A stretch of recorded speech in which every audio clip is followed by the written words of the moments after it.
favourite, and the 420 went to number 6, Beautiful Vision, at 5-1.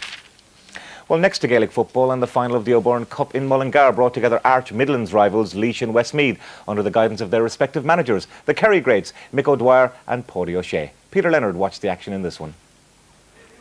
With the added interest generated by the experimental sin bin, the O'Byrne Cup has never had as high a profile.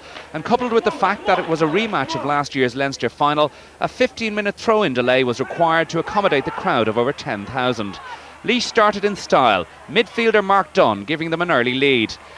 Two successive points from talented corner forward Donald Brennan helped stretch the Laois lead to 6 points without reply.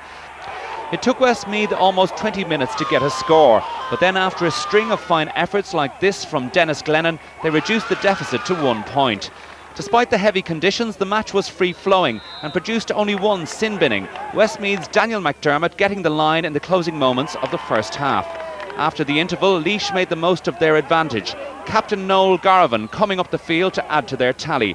They might have had the game's only goal, but for a courageous stop by Westmeath keeper Gary Connaughton.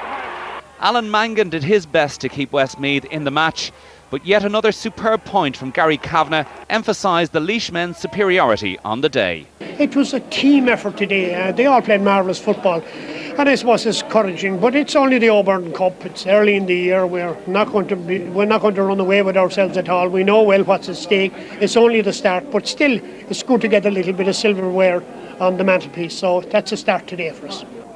And so the perfect start to 2005 for Laois as they take a 5th O'Byrne Cup in style. And they'll be hoping that today's result augurs well as they chase the bigger prizes later in the year. Peter Leonard, RTE News, Mullingar.